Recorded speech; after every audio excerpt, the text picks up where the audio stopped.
Hey guys, Mitch from Physiotherapy. Just figured I'd do a live video, which I'll be aiming to do every Monday, ideally before or just after lunch.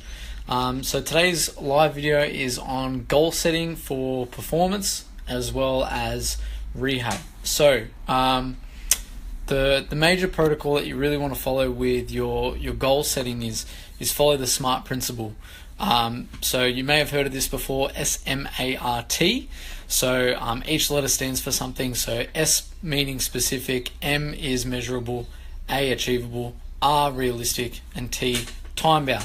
So most physios, including myself and the other guys at iMove, we will usually have our goals set that we want our patient to achieve, and usually the patient will express their goals and what they want to achieve out of rehab, out of treatment, and then we're going to work together to try and achieve those. So I'm going to go through the letters and how you can incorporate that into your training program or your rehab program or whatever you're trying to achieve, and sort of my 2 cents on that. Now, with your goal setting, some of the research out there has sort of really said if the patient, so yourselves, are more involved in coming up with the goals rather than just relying on the physio to say what they want you to achieve, you actually get a much more benefit out of it. So it's got to be something that you really want, something that you want to get out of physiotherapy, because it'll help your therapist, your trainer, your coach, whoever you're working with, really help you, help point you in the right direction.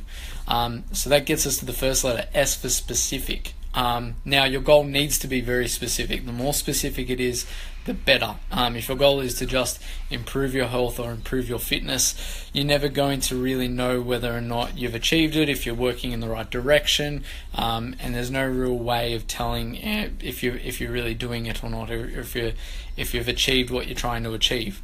So you need to be specific, whether or not it be lose 5 kilograms of body fat, put on a certain amount of muscle mass, whether or not it's improve your blood pressure or your cholesterol or some sort of health marker, or to improve your performance like deadlift 200 kilos or run a 10k with no pain.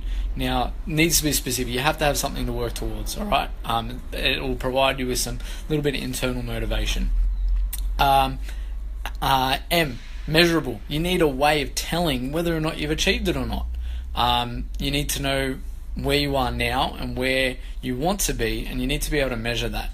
So for those of you that just want to improve your health or improve your fitness, these are where GPs, exercise scientists, physios, or exercise physiologists are invaluable. You can go to them, they can take some really specific tests to see where you are at the moment. GPs, you can go there, ideally you can just talk to them and say, look, I'm looking at starting some exercise, or I'm getting back to exercise, or whatever, and get some blood work done. You can have a look at what your cholesterol is like, your blood pressure, any of those health markers, even just your stress markers or anything like that, and you can go, okay, cool, that's my starting point.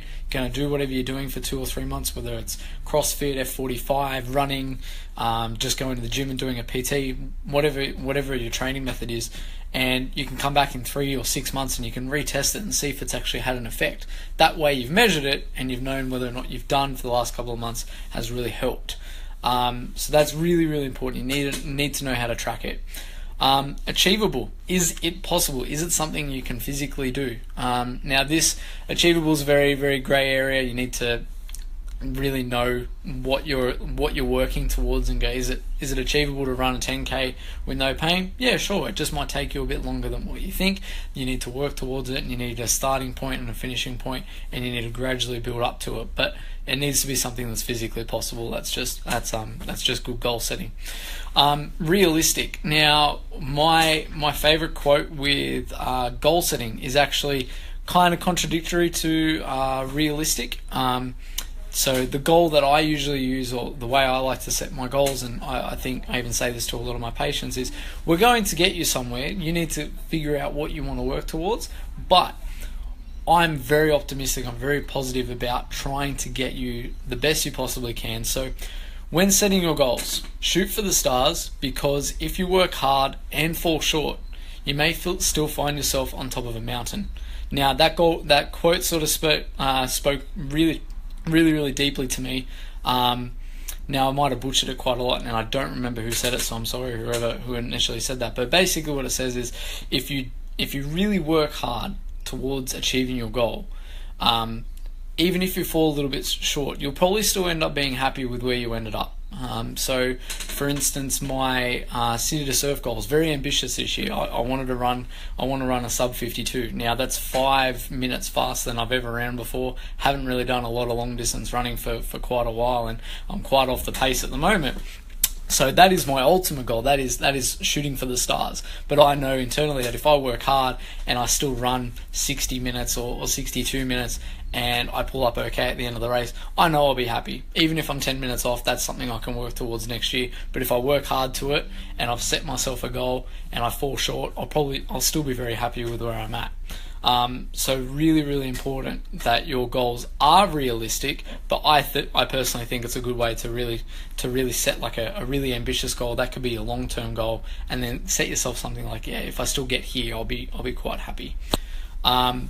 Now, time bound, you need to give yourself a deadline. If you just leave it open-ended, you'll put it off. Oh, I'll start next week. I'll start Monday.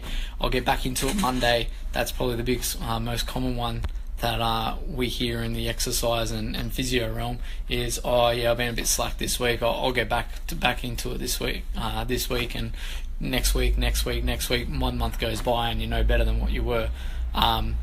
So really, really trying to keep on top of that. So give yourself a deadline. So for myself, City to Surf is August 13th. That's race day. That's the day I need to try and achieve my goal. If I don't achieve it then, I'm not going to achieve it. I have to work towards it.